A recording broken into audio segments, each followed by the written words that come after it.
Hello Wastelanders and welcome back to Cash or Trash, my Crossout mobile review series. In this episode we are covering the Emily 4Energy Revolver. So starting out, 4Energy, so you can have theory on your vehicle. It has 2395 durability, which is actually really good for the tiny size of this weapon, and that you have 30 of them, so you have 30 of these little tiny weapons on your build that are pretty hard to take off.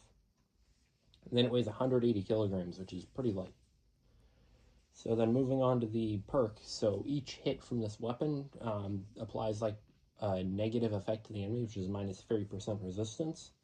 And those effects can stack up to 12 times, so you can minus 36% resistance from someone, but each effect resets after 5 seconds. Continuing on to the rest of the stats, so it has a 500 meter range, which sounds like this thing would be pretty good at range, but then it has an 120 meter a second projectile speed.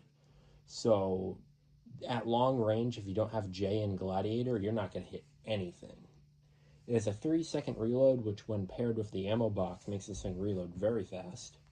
A 6-round magazine capacity, so you're firing off shots with this thing quite often. It's pretty much just a 6-round revolver that shoots grenades. And then it's 50-50 on direct and blast, so really you can get either, but I'd suggest explosive damage mods as it's slightly more damage per modification. And then it's got a 240-degree second rotation speed. So very good for cars, as it's going to be tiny, lightweight, durable, fast rotation, so it's pretty good for cars and non-omnidirectional builds, but who even uses those anymore?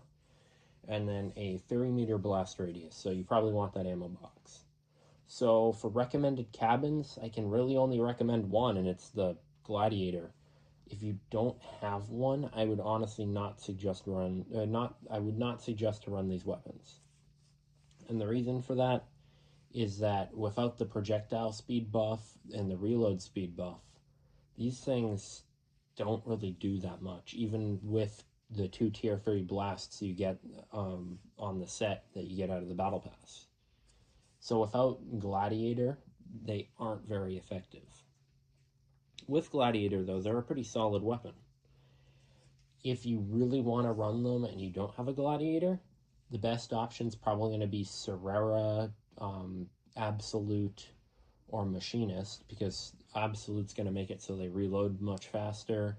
Cerrera is going to allow you to pull them in, but there's going to be better weapons for all 3 of the, and then Machinist is going to allow you to be a lot more durable, but there's going to be better weapons for all 3 of those builds. Now, is this weapon cash or trash? I'm honestly going to say trash, to be honest, because in this video, they were double modded for tier 3 blast, and they really only work on a Gladiator. Don't take that with a grain of salt, though, because as a support weapon, they'll work, but you've got better support weapons out there, especially for removing damage resistance, like the Capkin. But the Emily, it's a pretty good weapon, but without Gladiator, you're not going to be able to hit anything when you're literally not rammed into them. So if you can't get them with the tier 3 blasts, I would not suggest buying these weapons. I just wouldn't suggest it. Because if you're going to be doing 32% less damage than all the people who have them double modded for blast, especially if you don't have a Gladiator, without those blast mods, these things are not going to be effective. But other than that, that's really it for the video. Tell me how you liked this new style of video, where it's just the battles in the background and I just put the stats over it and my opinion on it. So comment which one you like better if you want to give feedback. But please consider to like and subscribe. See you next time. Bye-bye.